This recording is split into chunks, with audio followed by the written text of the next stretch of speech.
Assalamu alaikum. So here we have Ruby Nawaz with us, who has been allocated to the office management group, and Ruby has been very क्या कहूँ अब मैं, बड़ा helpful बंदा हमारे जो भी ग्रुप में हम डिस्कशंस कर रहे होते थे, खासतौर पे मुझे इकोनॉमिक्स के लिहाज से बहुत प्रॉब्लम्स आती रही, फेस हो रही थी, तो मैंने पूछा कि मैं शुरू कहाँ से करूँ? मुझे ये नहीं पता चला था कि स्टार्ट कहाँ से करूँ, और रूबी ने मुझे एक लिस्ट दी टॉपिक्स की कि आप ये कर लो, और वाक़ई जब मैं वो करना शुरू हुई, तो उसके बाद मेरे लिए इकोनॉमिक्स जो है ना बड़ी मज़े की चीज़ बन गई और मुझे काफ़ी इंटरेस्टिंग लगी। और तब से जो है ना मेरे तो दिल से दुआएँ निकल रही थी कि रूबी ने बहुत अच्छे तरीके के साथ ना मुझे एक बिल्कुल सीक्वेंस एक बता दिया। सो रूबी, लॉट्स ऑफ कांग्रेचुलेशंस आपके लिए, और आपकी आने वाली लाइफ के लिए भी इंशाल्लाह अल्लाह ताला आपको बहुत-बहुत नवाज़े और इसी तरह लोगों के लिए आपको बहुत आसानियाँ करने वाला और बहुत हेल्पफुल किस्म का इंसान बना के रखें, और आपको बहुत ज़्यादा ब्लेसिंग्स आपकी लाइफ में आएँ इंशाल्लाह ताला। तो आप स्टार्ट करते हैं, आप अपने आप को इंट्रोड्यूस करवाएँ, who are you, from where do you belong, और आपका एजुकेशनल बैकग्राउंड क्या है?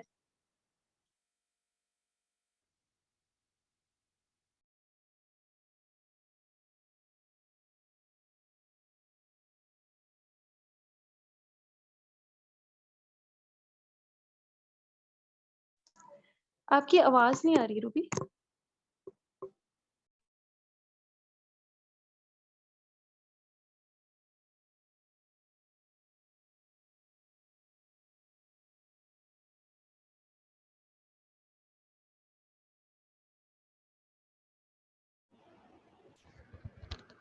Am I audible right now? अब आ रही है। All right.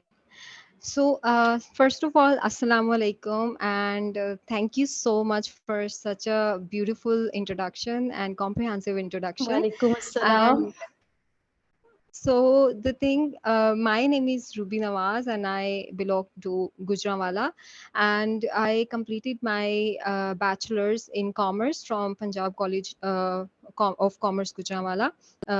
Afterwards, I went to Punjab University Gujranwala campus for masters, and I did masters in commerce with accounting as specialized subject.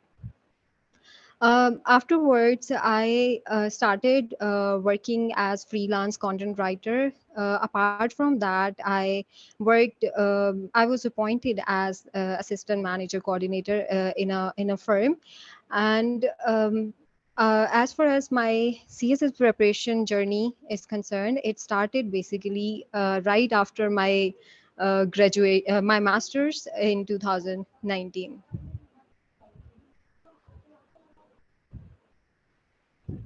अच्छा, 2019, और ये आपकी फिर तो सेकंड अटेम्प्ट होगी ना? No, this was my third attempt. Okay, so luckily you got allocated, अल्हम्दुलिल्लाह। Alhamdulillah, और Alhamdulillah. और पहली जो 2 अटेम्प्ट्स थी उनमें आपने क्वालीफाई किया था? फर्स्ट 2 अटेम्प्ट्स में मेरा मेजर जो फ्लंक किया था वो एस्से था बेसिकली। उससे पहले एक अच्छा। ऑप्शनल भी था साथ में, but afterwards I had to change that one. और बट ये था कि दोनों में essay got hit badly, but the thing was कि in third attempt I practiced a lot of essays कि finally alhamdulillah I managed to qualify that written, as well as I managed to be the part of the civil service as well. So we have a very good example to never give up, और ये हर उस शख्स के लिए है जिसका नहीं qualify हुआ या एलोकेशन नहीं हुई, कि नेवर गिव अप, और अल्लाह ताला ने आपको जहाँ पे भी आपका रिस्क लिखा होता है वो आपको जरूर मिलके रहता है, और बस ये है कि आपने गिव अप नहीं करना होता, अपना सफर जारी रखना होता है। सो आप डिमोटिवेट हुई थी कभी इस सारी जर्नी में? ये क्या इतने Basically, सालों से कर रही हूँ मैं, पता नहीं होता है या नहीं, इस तरह की थॉट्स? और बेसिकली मेरा ये सीन था कि बिकॉज़ मेरा जो एजुकेशनल जो बैकग्राउंड रहा है, वो इतना अच्छा अल्हम्दुलिल्लाह शुरू से रहा है। स्टार्टिंग फ्रॉम मैट्रिक में in my area I got first position, फिर आईकॉम एंड देन बीकॉम आई में I got scholarship as well, or masters maybe. And in masters I got second position in my batch as well. So I had that kind of confidence कि एक बच्चा जो throughout इतना एक educational background में इतना अच्छा perform करता रहा है, so I was enough confident कि मैं qualify कर जाऊंगी CSS. बट इसमें ये था कि when I went for the first attempt, और उसमें unfortunately I didn't I couldn't make it, and simply I was very demotivated at that time.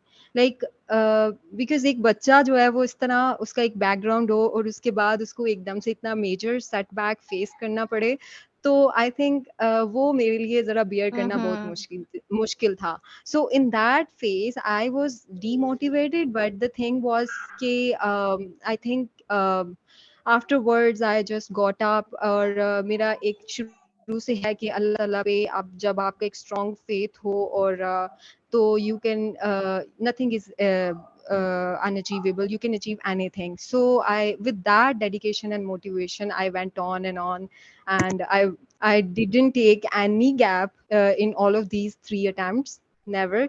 And इसीलिए 2022 में मैंने back to back CSS PMS दोनों की दी थी, एंड अल्हम्दुलिल्लाह I qualified both. So demotivation हुई थी, but at the same time strong belief or confidence helped me a lot. और आप इसके साथ एकेडमीज आपने ज्वाइन की होंगी ऑब्वियसली, तो कौन सी एकेडमी आप हमारे एस्पायरेंट्स को रेकमेंड करेंगी, और मतलब आपका एक्सपीरियंस कैसा रहा, और क्या आपने अपनी थ्रू आउट तीनों अटेम्प्ट्स में एकेडमीज में मॉक्स वगैरह दिए थे? क्योंकि एक ये क्वेश्चन बहुत ज्यादा हमारे एस्पायरेंट्स को परेशान कर रहा है, क्योंकि जो बंदा एक दफा कर लेता है ना, ऑब्वियसली उसके पास मटेरियल वगैरह चीजों की समझ आ जाती है उसे, लेकिन फिर उसको ये इशू होता है कि अब मैं किस एकेडमी में मॉक्स दूं. तो like I will not ask you to name anyone, लेकिन आप यानी थोड़ा सा एक आइडिया दे दें कि क्या करना चाहिए ऐसे. फर्स्ट ऑफ ऑल अगर मैं आपको अपना बताऊं तो दो फर्स्ट अटेम्प्ट में, because I was very new to this, although कि मेरा एक पैशन था थ्रू आउट कि I had to go for CSS exam, but the thing was कि मुझे कोई गाइड करने वाला नहीं था. सो technically I had to go to an academy in Lahore, and I went there and I took one session over there. And afterwards when I couldn't make it in the first attempt, then I realized it's not about your academies, because academies do not ensure your success. They just give you a proper guideline, and otherwise they are not going to guarantee anything else. So then I realized that I have to stay at home and prepare it on my own, and that's why I had to follow that path. और मैंने फिर second attempt में खुद ही सारी preparation की, और but the thing was कि again उसमें essay got hit, और उसके बाद फिर third attempt में I again prepared on my own. तो उसमें आई बेसिकली जो मेरी डेफिशिएंसीज थी जो प्रीवियस जो ईयर्स में मैंने जितनी भी हुई थी उनको मैंने नोट डाउन किया, और उनके ऊपर मैंने वर्क किया, एंड लास्ट अटेम्प्ट में आई वर्कड ऑन देम, और ultimately they helped. So the thing was कि जो एकेडमी है उसने इनिशियली तो मुझे एक थोड़ी सी गाइडलाइन दे दी, बट आफ्टरवर्ड्स वो कहते हैं एक ऐसा जर्नी है CSS, एक समंदर है जिसमें आपको एक रास्ता खुद के लिए बनाना पड़ता है. सो इस समंदर में मुझे अपने लिए खुद रास्ता बनाना पड़ा, and ultimately and I got that destination अल्हम्दुलिल्लाह.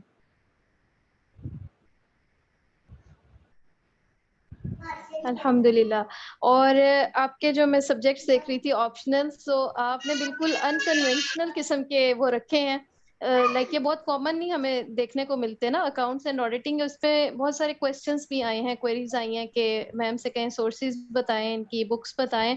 और खास तौर पे बिजनेस एड में जो नॉन कन्वेंशनल टाइप के आजकल क्वेश्चंस आ रहे हैं, मेरा तो था नहीं, तो मुझे नहीं पता कि किस तरह के क्वेश्चंस आजकल आ रहे हैं या नहीं. उस पर थोड़ी सी आप बात करें.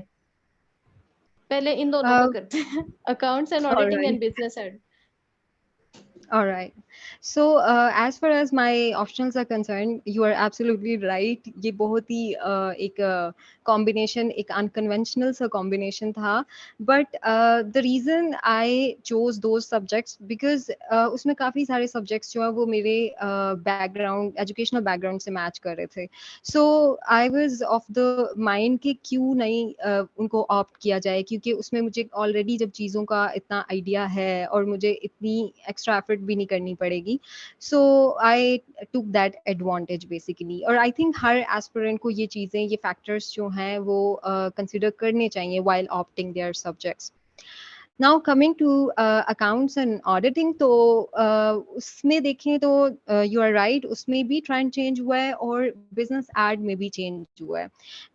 Because in accounts and audit और business ad दोनों में मेरा in the previous attempt I got very good marks. In business ad में 70 plus थे मेरे, और उसमें accounts and audit में भी they were more than nearly 130. But the thing was कि इस दफ़ा क्या किया गया है कि पैटर्न में ज़्यादातर थ्योरेटिकल चीज़ें ऐड की हैं. ये एक ऐसे सब्जेक्ट्स हैं जो कि मोर of a technical knowledge demand करते हैं, और वो आप जब न्यूमेरिकल्स को जो है सॉल्व करते हैं तो आप you get good marks in those numericals basically. तो इस दफ़ा जो है अनकन्वेंशनली जो है they had to go to the theory part, और उसमें फिर स्टूडेंट्स को प्रॉब्लम हो रही है. जब मेरा 2022 का पार्ट 1 पेपर 1 आया था अकाउंटिंग का, तो आई वाज वेरी शॉक्ड कि उसमें बहुत कम न्यूमेरिकल्स थे और उसमें इतने सारे थ्योरीज डाल दिए थे, और इंटरनेशनल स्टैंडर्ड्स से रेलेवेंट कुछ क्वेश्चंस भी थे. बट द थिंग वाज कि अगर आपके टेक्निकली कॉन्सेप्ट्स क्लियर हैं so you can obviously solve those questions. So वही technical knowledge मुझे वहाँ पे काम आया and I solved those questions. Similarly business art में जो non conventional questions आ रहे हैं, तो उसका भी यही है कि जब आपके concepts clear हैं, so you can easily solve those questions and deconstruct a statement, क्योंकि ये सारे जो हैं आप सॉल्व कर सकते हैं. आपकी इतनी प्रैक्टिस ऑलरेडी हुई होती है कि वो थोड़ा सा हट के भी अगर आ जाए तो आप कहते हैं अच्छा मैनेज कर लूंगा. और I was just like that कि मुझे था कि अच्छा अगर थोड़ा सा ट्रेंड चेंज हो जाता है तो I will manage. So I was enough confident about that. So these are the things कि अगर आपके टेक्निकली कॉन्सेप्ट्स क्लियर हैं तो आपको ऑटोमेटिकली कॉन्फिडेंस आ जाता है and you will be able to solve those unorthodox questions as well.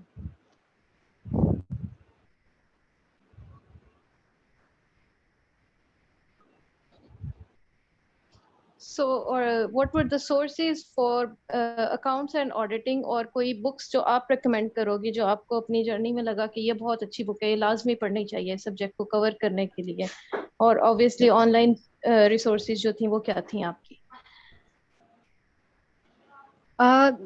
First of all accounts and audit में तो आई वुड रिकमेंड कि अगर तो आपका बिजनेस बैकग्राउंड है, कॉमर्स बैकग्राउंड है, सो you can basically use your own books जो कि आपने उन अपने मास्टर्स में या ग्रेजुएशन में आपने कंसल्ट की थी. So you can simply use them, क्योंकि it's more about your technical knowledge. तो जब आपके कॉन्सेप्ट्स क्लियर होंगे तो आप इजीली जो है अपने क्वेश्चन सॉल्व कर लेते हैं. बट मोर स्पेसिफिकली अगर एक बुक की बात करूं तो there is a book by Suhail Afzal जो कि हम नॉर्मली पढ़ते हैं कॉस्ट अकाउंटिंग के लिए, फाइनेंशियल अकाउंटिंग के लिए हम पढ़ते हैं. तो वो बुक्स जो हैं कंसल्ट की जा सकती है. इसके अलावा देयर इज़ अ फाइनेंस का पोर्शन, तो उसके लिए आप गिटमैन की बुक यूज़ कर लें. और इसके अलावा जो है अगर ऑडिट की बात हम करते हैं तो ऑडिट के अंदर तो यहाँ से ना आप सुहेल अहमद की जो बुक के बारे में बता रही थी उसके बाद आगे से बताएं, क्योंकि यहाँ से ना हमारी वॉइस कट हो गई थी, समझ नहीं आ रहा था. There was some glitch. Alright. So I was talking कि सुहेल अफजल की जो बुक है वो यूज़ की जा सकती है, राइट. अब अगर हम उसके अलावा अगर फाइनेंस पोर्शन की बात करें, क्योंकि इसमें डिफरेंट पोर्शंस हैं, तो आपको जैसे फॉर एग्जांपल ऑडिट का पोर्शन है, उसमें फिर टैक्स आता है, टैक्स का पोर्शन है, फाइनेंस का पोर्शन है. तो ये डिफरेंट पोर्शंस के हिसाब से बुक्स हैं. तो हम ये नहीं कह सकते there is a one single book which single handedly solve all those problems और उसमें सारे जो है आपको मटेरियल मिल जाएगा. तो आपने वो बुक्स के अकॉर्डिंग पोर्शंस के अकॉर्डिंग बुक्स कंसल्ट करनी है. इसके अलावा सुहेल अफ़ज़ल की बुक हो गई, फाइनेंस की मैंने गिटमिन की आपको बता दी। मार्केटिंग के लिए अभी मैं बिज़नेस एड पे बाद में जाती हूँ, पहले ऑडिट का। ऑडिट में ये है कि उसमें आप आईकैप के जो नोट्स हैं, I consulted those notes basically. I think they are good enough जब आप उन वहाँ से अपने कॉन्सेप्ट्स क्लियर कर लेते हैं।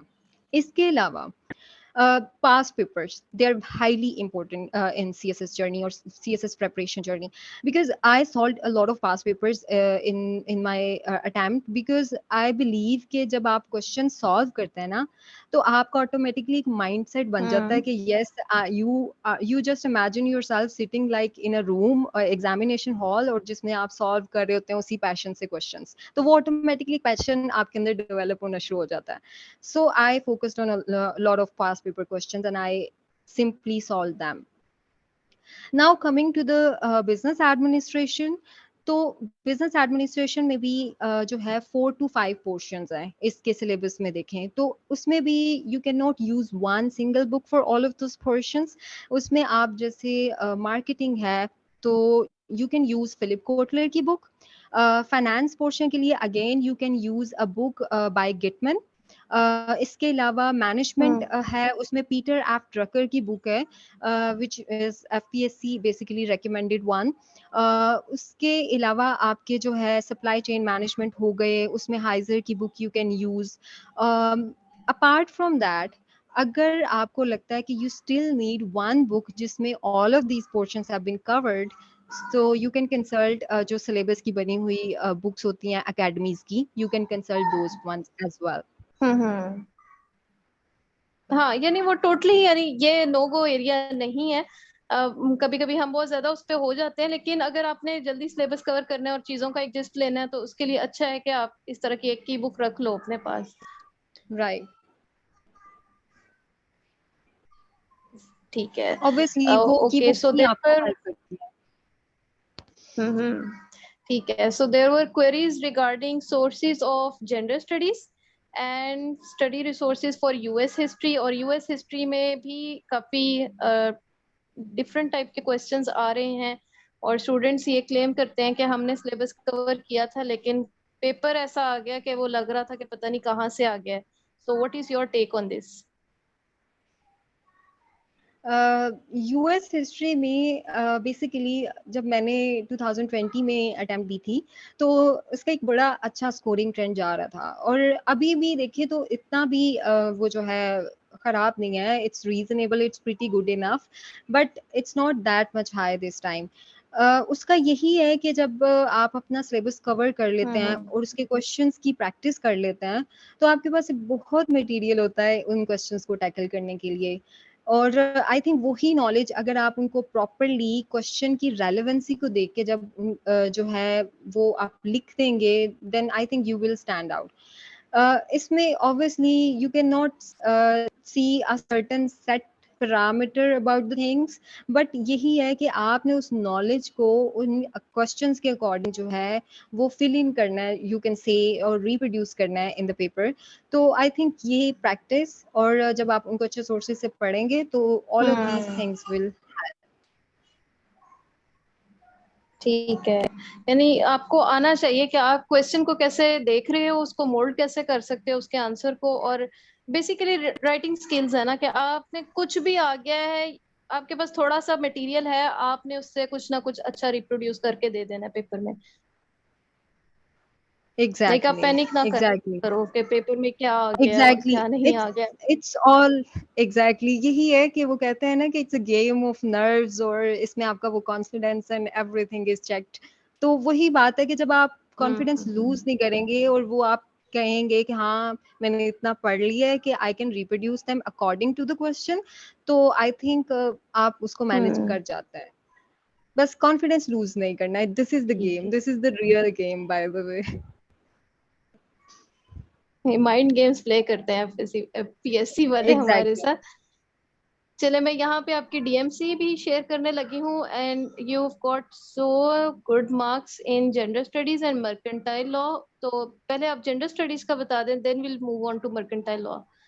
तो जेंडर स्टडीज में फिर आपने कहाँ से तैयारी की थी और कौन कौन सी बुक्स बहुत पूछते हैं स्टूडेंट्स के, इसकी कोई स्पेसिफिक बुक है जो पढ़नी चाहिए, लेनी चाहिए? All right. So, gender studies में basically I, as you know, got a very good score. So उसमें मैंने क्या किया था, जो अगर उसकी books देखें तो I used sir Amanullah Gondal's book, ठीक है, और इसके अलावा मैंने एक एकेडमी की जो है वो recommended book थी, through an academy I used that book. So और इसके अलावा मैंने इसमें इंटरनेट को काफ़ी यूज़ किया था। लाइक जब आप इंटरनेट को यूज़ कर लेते हैं फॉर योर ओन बेनिफिट्स, तो आई थिंक उससे बेहतर कोई बात नहीं हो सकती। For the sake of statistical point of view, आप उसके लिए economic survey of Pakistan, human rights commission of Pakistan की जो रिपोर्ट्स हैं, यूएन की रिपोर्ट्स हैं, उनको जो है वो यूज़ करें इफेक्टिवली इसमें। इसके अलावा रेफरेंस बुक्स मैंने जो आपको जो है I would like to tell कि वो जो रेफरेंस बुक्स हैं वो बहुत मैटर करती हैं। लाइक आप जब एक क्वेश्चन सॉल्व कर रहे हैं तो उसमें किसी जो है ऑथर का आपने एक साइटेशन देनी है, तो उसमें you can use Feminine Mystique, which was written by Betty Friedan. You can use Second Sex by Simone de Beauvoir. और इसके अलावा जो है मैंने यूज़ की थी एक बुक जो कि मैरी वोलस्टोनक्राफ्ट की बुक थी, a vindication of rights of women. तो दीज बुक्स जो हैं, these books are highly beneficial in that regard कि आप यहाँ से अपनी जो रेलिवेंट मटेरियल एक्सट्रैक्ट करें और उनको एज ए रेफरेंस अपने बुक्स में अपने क्वेश्चंस में कोट करें। So these were the things which I applied during my gender studies preparation. Now, coming to the mercantile law में I did बेसिकली इसमें भी मैंने अपने ज़्यादातर प्रीवियस जो है नोट्स ही यूज़ किए थे, बिकॉज मेरा इसमें बैकग्राउंड भी था बिजनेस में, कॉमर्स में। सो आई यूज नोट्स। और इसके अलावा आपको पता है इसमें होते हैं ज़्यादातर कंपनीज एक्ट्स हो गए और डिफरेंट एक्ट्स होते हैं इसमें, तो वो आपने बेयर एक्ट्स को यहाँ पे स्मार्टली यूज़ करना है। उनके अंदर से जस्ट अपना क्वेश्चन सिलेबस से देखें और रेलिवेंट मटेरियल निकाल लें, और इनके आप पेजर 1 पेजर्स बना लें और 2 पेजर्स जितने आप इजीली बना सकते हैं बना लें, ठीक है। और इसमें जस्ट ये आपने ध्यान रखना होता है कि आपने बेयर एक्ट से जब आपने मटेरियल निकाल लिया तो उनको बस अपने एक स्टैंडर्ड वे में फ्लो चार्ट्स के थ्रू जो है आपने उनको प्रेजेंट करना है। मर्केंटाइल लॉ की एक बहुत अच्छी बात है कि ये एक ऐसा सब्जेक्ट है कि जिसमें आप बहुत कम एफर्ट में भी बहुत अच्छा जो है वो स्कोर कर सकते हैं। लाइक फॉर एग्जांपल आपने जब बेयर एक्ट्स को यूज़ कर लिया, वहाँ से मटेरियल एक्सट्रैक्ट कर लिया, you just have to use them as it is in your papers जो क्वेश्चन पूछे जाते हैं। और it's more of a technical subject जिसमें आपको लॉ के अकॉर्डिंग आंसर करना है। कोई लंबी जो है वो 7 to 8 पेजेस जो हम नॉर्मली कहते हैं एक स्टैंडर्ड है, वो फॉलो भी नहीं करना पड़ता मर्केंटाइल लॉ में। I did not follow 7 to 8 standard 8 pages का स्टैंडर्ड इन मर्केंटाइल लॉ, बाकियों में मैंने किया था। और राइट, बिकॉज वो जो है वो ज़्यादा थ्योरेटिकल में है। सो द थिंग वॉज कि आप इसमें लॉ के अकॉर्डिंग अपने मटेरियल प्रोवाइड करें, अपने फ्लो चार्ट्स बनाएं, और you can easily score 70+ in that subject.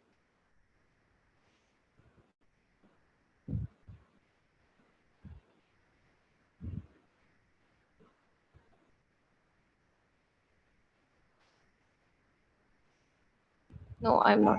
अच्छा, जेंडर स्टडीज में जो आपने बुक्स बताई हैं, कोर बुक्स, उनकी आपने समरी सिर्फ पढ़ी थी, या आपने उन बुक्स को बकायदा डाउनलोड करके या बाय करके फिर आपने उनको पढ़ा था, जैसे साइमन डी बाउर की आप आई बात करें? आई बेसिकली डिड के मैंने गूगल पे सिंपली उन बुक्स को सर्च किया था और उनका जो रेलिवेंट कोटेशंस जो मुझे लगती थी कि वो मेरे किसी टॉपिक से मैच कर रही हैं और रिलेट कर रही हैं, तो I just picked all of those quotations from the internet. आपको इजीली मिल जाती हैं। There is a website Goodreads website है, वहाँ पे भी आपको डिफरेंट हाँ हाँ बुक्स की हाँ। कोटेशंस मिल जाती हैं। तो but basically I extracted all of those quotations और material जो मुझे लगता था कि relevant है, and I just simply use that. उसमें आपको पूरी book पढ़ने की ज़रूरत नहीं है, और मैंने भी obviously नहीं पढ़ी थी, because इसमें आपका जो क्वेश्चन होता है बस उसको रिलेट करती हुई कोई एक मटेरियल मिल जाए, दैट्स गुड इनफ. सही. और आपके जो है इस्लामियात में आई वाज सीइंग के बहुत अच्छे मार्क्स आए हैं, तो उर्दू या इंग्लिश में अटेम्प्ट करने का कोई डिफरेंस है या नहीं, और आपने उर्दू में किया था या इंग्लिश में उसको लिया था? और आयात और अहादीस का बच्चे पूछ रहे थे कि आपने उसको जो है कैसे किया था? आपने उसको याद किया था अच्छी तरह? आपने कोट की थी आयात और अहादीस, और अरेबिक में लिखी थी एंड विद रेफरेंस लिखी थी? How did you do this? So Urdu में बेसिकली जो इस्लामियात का पेपर है ना, सबसे पहले तो हम ये बात कर लें लैंग्वेज की. ये बहुत हम कंफ्यूज हो जाते हैं कि हम उर्दू में करें, इंग्लिश में करें, क्योंकि एज यू नो कि इसमें एक एक जो है वो मार्क जो है वो इम्पोर्टेंट होता है सीएसएस में, आपकी एलोकेशन में और ओवरऑल. तो बेसिकली मेरे ख्याल से ये मैटर नहीं करता, because I personally attempted this whole paper in Urdu, and still I managed to score 65 in that. The reason was कि मैंने क्या किया था कि मैंने अपनी एक तो प्रेजेंटेशन पे ज़्यादा फोकस किया था, और मैंने आयात और अहादीस को बहुत ज़्यादा कोट किया था, बिकॉज दे आर मैंडेटरी. जब इस्लामियात का पेपर है तो you can not simply write text, you have to back all of those arguments with proper references. वो अहादीस से हो सकती हैं, वो कुरान पाक से हो सकती हैं. So I used all of them. इसके अलावा व्हाट आई डिड वाज कि मैंने इसमें भी अगेन रेफरेंस बुक्स की जो है वो टेक्निक फॉलो की थी, जैसे मैंने आपको जेंडर में बताया. इसमें भी मैंने क्या किया था कि मैंने मेजर जो सोर्सेज रखे थे बुक्स के, वो तो मैंने जो है वो सर करीम दाद चुगताई की बुक है, आई कंसल्टेड दैट बुक. उसके अलावा एक अकेडमी की बुक थी, I consulted that one as well. और then I also used the one which was written by sir professor Khurshid Ahmad, Islami Nazariya Hayat. सो इसके अलावा जो मैंने जितनी बुक्स यूज़ की थी, जिसमें आप कह लें मुफ्ती तकी उस्मानी की एक बुक है हमारा मौशी निज़ाम, क्योंकि जितने भी स्कॉलर्स हैं इस्लामिक, आप उनकी बुक्स वगैरह को कोट करते हैं तो that gives a good impression. I just quoted all of those scholars की किताबें in that one. So this was my technique regarding Islamiyat. और आई थिंक एक और मैंने इस दफ़ा क्या किया था कि मैंने इस्लामियात के लास्ट पे ना क्रिटिकल एनालिसिस जो है अपना ही एक रखा हुआ था, क्योंकि आप वो मैंने उसमें ऐड किया था क्वेश्चंस में. समटाइम्स हम क्या करते हैं, हम सीधा सीधा क्वेश्चन सॉल्व कर लेते हैं, और हम कहते हैं अच्छा अब प्रॉपर क्वेश्चन सॉल्व कर लिया start to end, and that's good enough. ऐसा नहीं होता. अगर स्टैंड आउट करना है, because it's a competitive exam, और बहुत सारे टैलेंटेड पीपल जो हैं they are vying for this, और इसमें फिर you have to stand out. तो आई बेसिकली इस डिड वाज कि मैंने इसमें क्रिटिकल एनालिसिस ऐड कर दिया था. So I think that helped me a lot. अच्छा, तो उर्दू में क्रिटिकल एनालिसिस को आप यानी कैसे उसकी हेडिंग बनाती थी? तनकीदी जायजा या व्हाट वाज इट? तनकीदी जायज़ा भी लिखा जा सकता है, बट मैंने क्या किया था, ज़्यादा सेल्फ एक्सप्लेनेटरी फॉर्म में लिखा था. फॉर एग्जांपल अगर क्वेश्चन है, अब मैं आपको एग्जांपल से बताऊं. फॉर एग्जांपल जैसे एक क्वेश्चन है कि इस्लाम में औरतों के हकूक. तो अब जब हमने वो सारे राइट्स जो हम लर्न करते हैं और लिखते हैं, तो वो सारे राइट्स हमने लिख दिए हैं, तो दैट्स नॉट गुड इनफ. अब एग्जामिनर डिमांड करता है कि आप और भी बताएं, how do you see the Islamic rights of women in Islam. तो मैंने क्या किया था लास्ट में, ये इस तरह की आप हेडिंग्स दे सकते हैं जिसमें लाइक क्या रीजंस हैं, वो कौन सी वजूहात हैं कि इस्लाम ने तो राइट्स दिए हैं वुमेन को, बट वुमेन जो है उनको इस्लामी माशरे में राइट्स अभी तक नहीं मिल सके. तो इस तरह एक क्वेश्चन रेज करके क्रिटिकल एनालिसिस में सेल्फ एक्सप्लेनेटरी भी वो हो जाएगा, और एक क्वेश्चन भी रेज हो जाएगा, और आपका उसमें एनालिसिस भी आ जाएगा. तो आप सिंपली तनकीदी जायजा लिख सकते हैं, लेकिन आई वुड रिकमेंड कि you should go for explanatory kind of headings, क्योंकि वहीं से एग्जामिनर को आइडिया हो जाता है कि आप क्या बात करने जा रहे हैं। अच्छा, और एक ये क्वेश्चन आया कि डिड यू बिलीव कि आप एलोकेट हो जाएंगी एलोकेशन से पहले, और क्वालिफाइंग से पहले आपको जो है लग रहा था कि मैं इस बार क्वालिफाई कर जाऊंगी? जब आप पेपर देखे आई तो व्हाट वर योर फीलिंग्स, क्योंकि अब रिजल्ट आने वाला है ना, तो वो हर तरह के अब ख्यालात बच्चों को आ रहे हैं 2023 वाले, और उन्हें ये लग रहा है कि शायद पहले से कोई इल्हाम हो जाता है या नहीं होता, हमें कुछ पता लगना चाहिए क्वालिफाई होने से पहले कि हम हो जाएंगे, यानी कैसी फीलिंग्स होती हैं ये जो माइंड आई हमारे। थिंक दीज यस, ये सारी जो है वो I think these are natural feelings, और वो एक नॉर्मल ह्यूमन बीइंग में ये आती हैं। We are not supernatural human beings के जिसमें इस तरह की कोई फीलिंग्स आ ही नहीं सकती। बट द थिंग वाज कि हम उनको कोप अप किस तरह करते हैं, दैट्स द थिंग। सो उसके लिए जो है आई थिंक मुझे अब जैसे मेरा जब रिजल्ट आना था, रिटन का आना था, तो आई वाज वेरी लाइक एक टेंशन होती है कि रिजल्ट आना है and you are not sure कि कैसा आएगा, बिकॉज इट्स कम्पिटिटिव और अनसर्टेनिटी लेवल इतना ज्यादा है, you can not say anything about it. So I was very depressed, but at the same time, I was very hopeful. कि when Almighty has decided something for you, तो obviously उसको फिर कोई रोक नहीं सकता. So at the same time, I used to pray a lot, और I used to involve myself into different hobbies as well, ताकि वो थोड़ी depression जो है वो थोड़ा एक level of anxiety है उसको थोड़ा दूर हो जाए। mitigate किया जा सके. So I think these are the techniques which can be used while waiting for the results. और अगर इंटरव्यू के रिजल्ट की बात करें तो वो तो उससे भी ज़्यादा उसमें टेंशन होती है कि जब आपने एक इतना लंबा सफ़र तय किया है, तो अल्लाह जाने उसमें अब क्या होगा। तो आई थिंक इंटरव्यू में भी I followed the same things. I used to involve myself into different hobbies, और I used to pray a lot कि क्योंकि स्ट्रॉन्ग बिलीफ और प्रे ये सारी चीज़ें जो है हेल्प हेल्प करती हैं। Once you are done with your hard work and with your things, तो आप यही कहते हैं कि now everything is in the hand of almighty.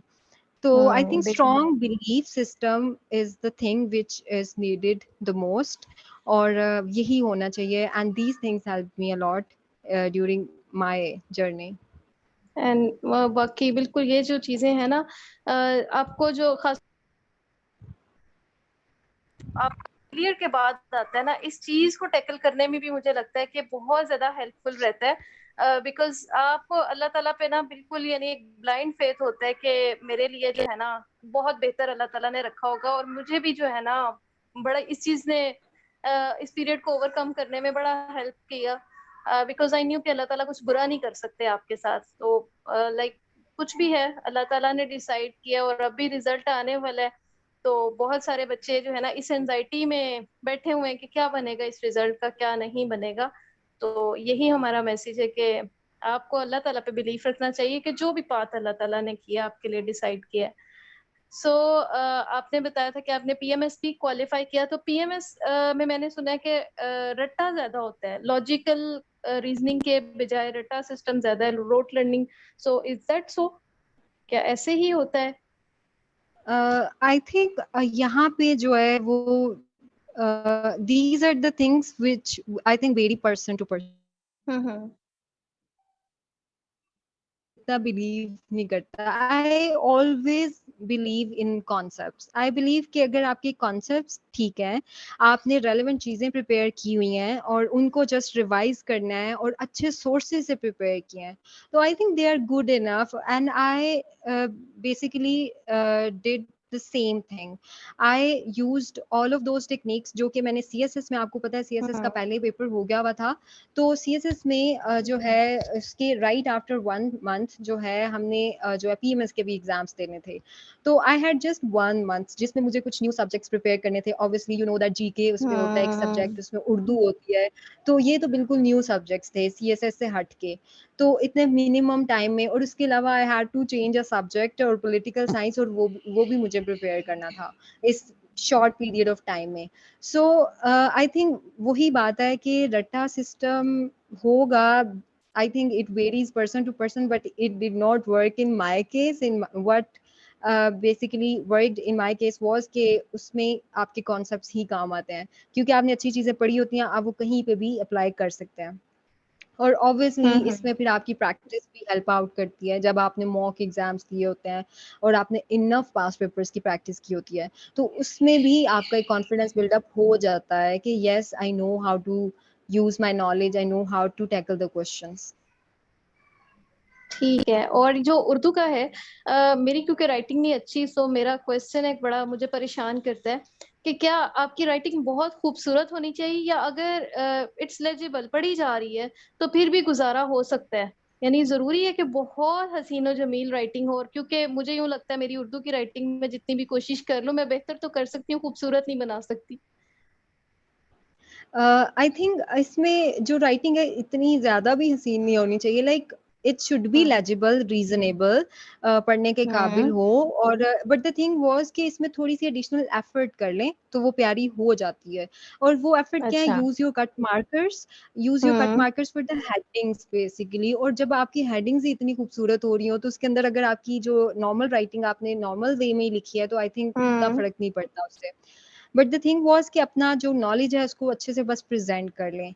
Writing जो है उससे ज्यादा जो है अपने ग्राफ्स पे फोकस कर लें। अब ये भी कुछ लोगों के लिए नई चीज होगी कि इस्लामियात में आप कैसे चार्ट्स वगैरह प्रेजेंट कर सकते हैं।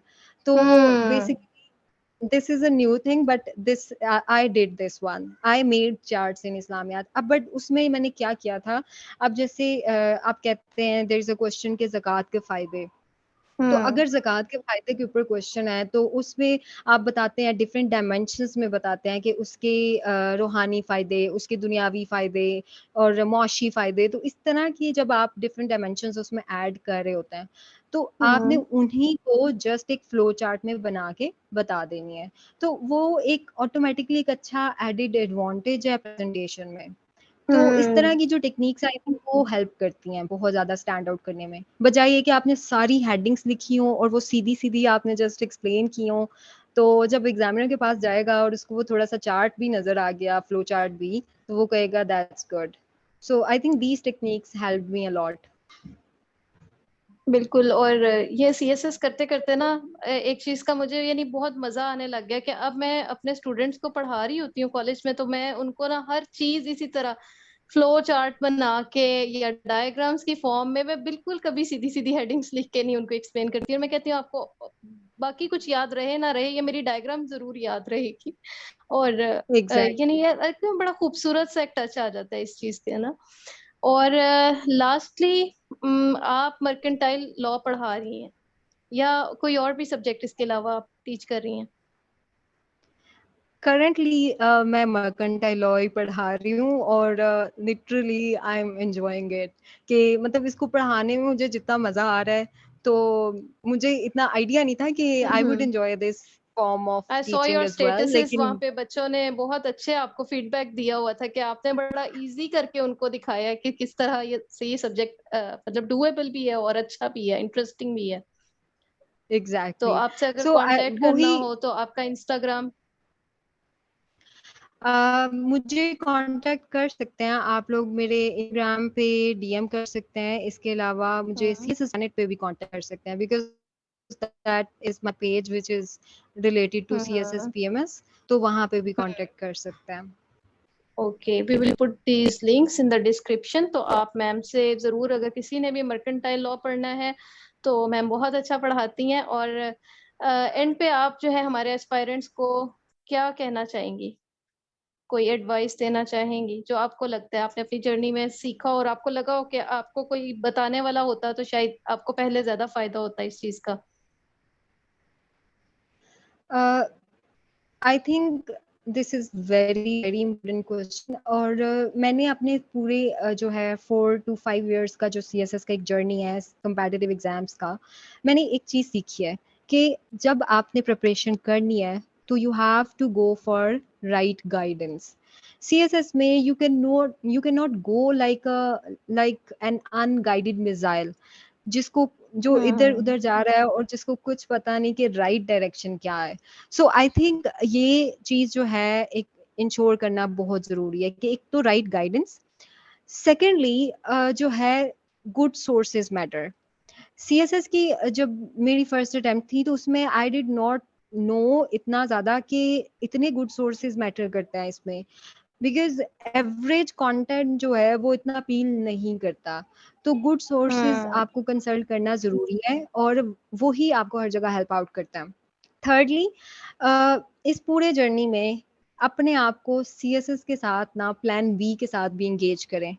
उससे क्या होता है कि ये एक हम्म। ऐसा कोपिंग टेंशन कोपिंग मैकेनिज्म है जिसमें आपको ये होता है कि yes you are doing something side by side, और यहाँ से अगर प्लान ए सक्सेसफुल नहीं होता अनफॉर्चुनेटली तो you can go for plan B.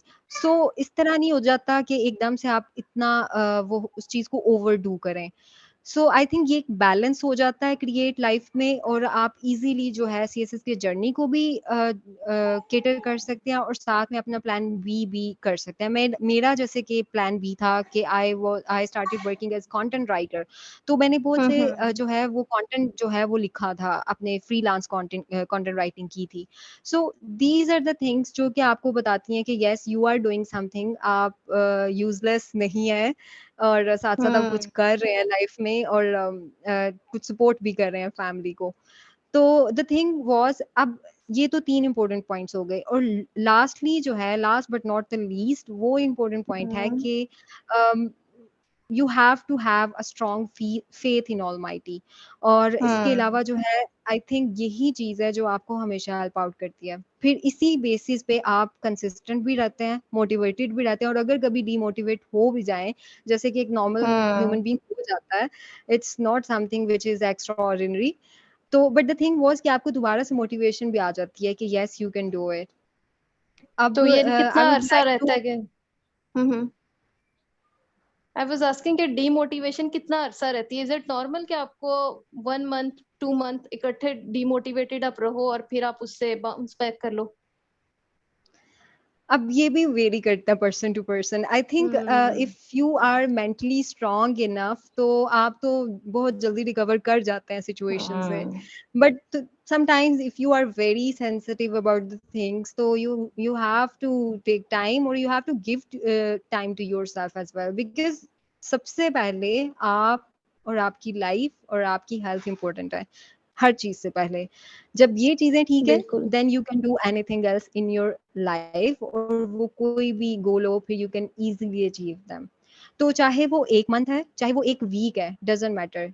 Give yourself time, and I think give yourself space as well. और उसके बाद जो है वो दोबारा हम्म। से अपना जर्नी जो है उसको कंटिन्यू करें with strong faith, with right guidance, and with determination.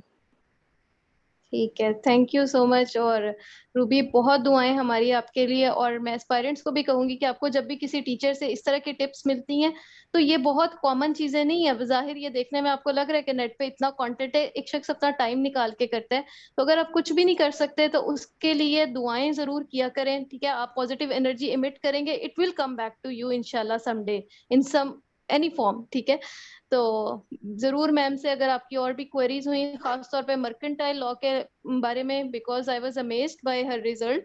तो बहुत जबरदस्त मार्क्स हैं और ऑप्शनल सब्जेक्ट्स भी, और कुछ लोगों ने इस तरह के रखे भी हुए हैं और उन्हें लगता है कि उन्हें कोई हेल्प करने वाला नहीं। खासतौर पे जैसे अकाउंट्स एंड ऑडिटिंग का किसी ने कमेंट भी किया हुआ था कि कोई हमें डिटेल में गाइडेंस देने वाला नहीं है। तो आप मैम के इंस्टा पे जाके और आप जरूर उनसे जो है डिस्कस कर सकते हैं, and if you want to study you can go to her. और ठीक है, फिर इसके साथ बहुत ज्यादा दुआएं आपके लिए। Thank you again so much, जजाकल्ला। अस्सलाम वालेकुम। Thank you so much.